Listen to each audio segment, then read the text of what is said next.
welcome to another Parts Factory Australia installation tutorial video. Today we're working on this Suzuki Swift. Specifically, we're going to be changing the starter motor. Now, it is a bit of a pain in the ass to get to. You are going to have to pull the battery and the coolant tank out of the way, basically move the battery tray to the side, get a big torch to light it up in there, establish the 2 bolts you need to undo them, and then undo your main positive terminal on the back of the starter motor. And that's it, rip it out. It's gonna be a bit of a pain in the ass, kind of like weaving your hands around the area, but I'm sure we're gonna get it done with the right tools, guys, and guidance and a bit of patience. About half an hour, it's gonna be done. Now guys, if you need a starter motor, before we go any further, don't forget Parts Factory Australia stocks all the products that we do tutorial videos for. So that means, click on the description of the video, little link will pop down, click on that, order the starter motor, get it in your hand, and then use this video to learn how to fit it yourself. And guys, you're gonna be saving $600–700 between the cost of the part and the labor that a mechanic would charge you. It's just a no-brainer, guys, so definitely do that. Guys, if you can, give the video a thumbs up so that I know you appreciate this type of content, and subscribe to the channel if this is the type of thing that you are doing in the future. You never know when you're gonna need more help. Alrighty guys, I won't stuff you around anymore. Let's jump straight into it. Alrighty guys, the first step and probably the most important step is to pull your negative terminal off and allow all the energy or power to sap out of the car's system.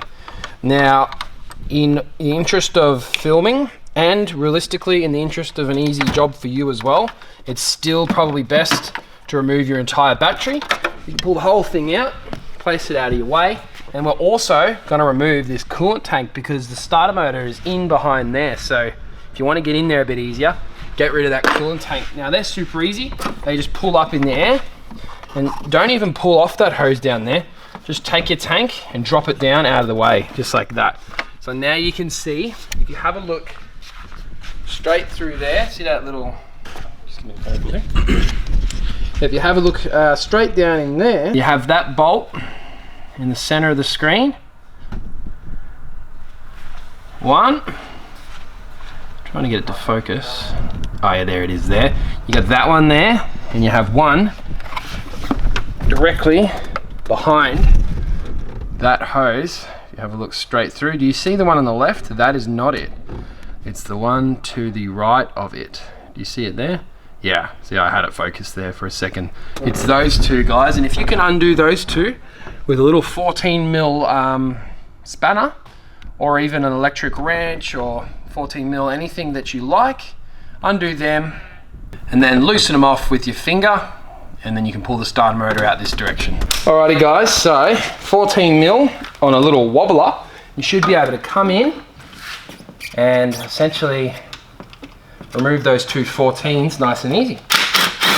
One, and I'm going to leave it down in there, that way it really can't go anywhere.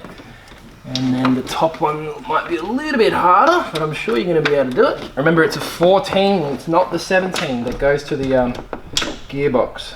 So don't get those two mixed up.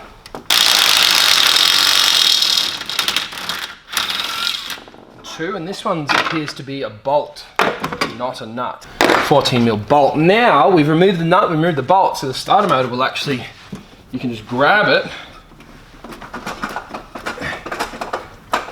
and it'll wobble around down the back there, and hopefully you can get it to wobble so much that it'll come around, like spin around, rotate the whole unit. You could unplug the little black, when you spin it halfway around, you can then unplug the little black activator wire, because it can be done by hand, if you know what I'm saying. You depress the black plug and then you pull the whole starter motor around, hopefully to here. You can see I'm making my way back up this direction. See it in there now? Yep, you should be able to see. You can pull it under that cable there, gear selector cable, and you can get it all the way over to this end. I'm going to show you what I'm saying. If you have a look now down in there, you can see that I've gotten the starter motor zoom out a bit, all the way over to this side. See like that? It's wobbling nice and freely. And if I just get this torch, that little black activator plug I was talking about was on that little terminal there. And see this one here? Pop that back and you've freed up a 12 mil. And you undo that 12 mil and you can actually pull off that little terminal and pull the starter motor out nice and simple. All right guys, so you've pulled your starter motor around. Now use your 12 mil and we're just gonna undo that 12 mil on the back of the starter motor. Leave it half on, because then you come in, you undo it by hand. So you don't drop it. Bring your 12 mil up, and then you can take that terminal off, like so. And the starter motor might drop like that. And you just bring her up through, and voila, there it is there. Alrighty guys, so we've obviously pulled out the old Swift starter. We've got our new parts factory equivalent one. It's pretty much the exact OEM replica, guys. We literally just send these overseas and have manufacturers duplicate them for us, and they actually also make them better. They work out the little kinks, they backwards engineer the stuff so that it's more reliable for the future, guys. So cruise on, link in the description, have a look, and I think it's $138.30 with free delivery through anywhere in Australia, so cruise on there and check it out. All right guys, let's throw it back in. All right guys, so I got the new starter motor down in there, and comes with a little 12 mil bolt. So as you can already expect, you grab that positive terminal that you know so well. I'll just bring the starter motor a bit closer. And you can literally, it's a bit hard to both allow you to see it and get it in there, but I'll try my best. Oh. As you can expect guys, it is just the same procedure but in reverse. There's really nothing else I can show you in specifically, but I'm just gonna, so I've got that little terminal on. Don't forget guys, you need to get it quite tight, but not too tight that you break your new starter motor. Tighten it up guys, and then don't forget to put that little plastic or that plasticky rubber cap over the top of the terminal so that there's no chance that it ever touches on the body of the vehicle, because it won't be insulated. And then as you can imagine, it's now time to route the starter motor back through underneath all these cables and all that stuff. Do a bit of twister with it. It's a bit of a pain in the ass, but it is what it is. And then essentially lining it up is going to be one of the hardest parts of the job. You can't really see what you're doing, can you?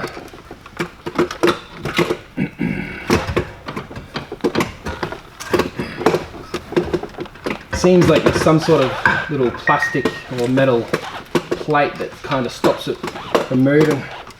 There we go, so it just tucked through then.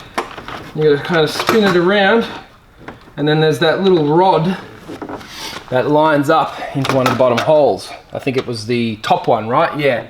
Oh, no, the bottom one, remember? The bottom one, that rod that sticks out of the starter motor, needs to go to that bottom hole. Once you get that, then it should line the rest of the starter motor up. So that's what you focus on, getting it in. Now it's gonna take a bit of patience, guys. Right guys, so I got it around there, and then I pulled on it a bit so the cable stretched as long as it can. And then as I discussed with you, I lined up that bottom slide pin down there. You see that bottom one? And as soon as I lined that up, it just went straight in. Now I'm gonna grab the little 14 mil nut that we pulled off at the beginning. I'm gonna quickly get that on so there's no opportunity for this to fall out, because I do not want to have to do that again. Now guys, don't forget, you've got your secondary 14, which should be nice and easy to put in compared to the other one. You can just grab it and hopefully you can just tuck it straight in there. Should be good. Yep, there it is there. Now, don't forget, try and use your little wobbler just to make your life easier. It's like so. You can come down and literally just tighten it up like so. Make sure you don't tighten one before you have the other one in place. Otherwise you won't be putting it in. Nice and tight. Now you're actually done with your 14mm. Both of them actually. The last part is getting your little activator switch on. So reach your hand around there, move your hand around, find the little black little switch, little terminal thing. It's pretty straightforward. It's just a flat blade connector and connect it onto the back of the starter. It's going to take a little bit of patience, guys, because it won't pop straight out at you. Oh, there we go. I've already found mine. Where's the starter motor? So I can feel the starter motor. I can feel the little flat blade terminal. And naturally, I'll just be able to play around, boom, clip it on, and you're all done, guys. That's it. Right, guys, the final steps would then be to bring the coolant tank back up into position, sliding it back into its bracket.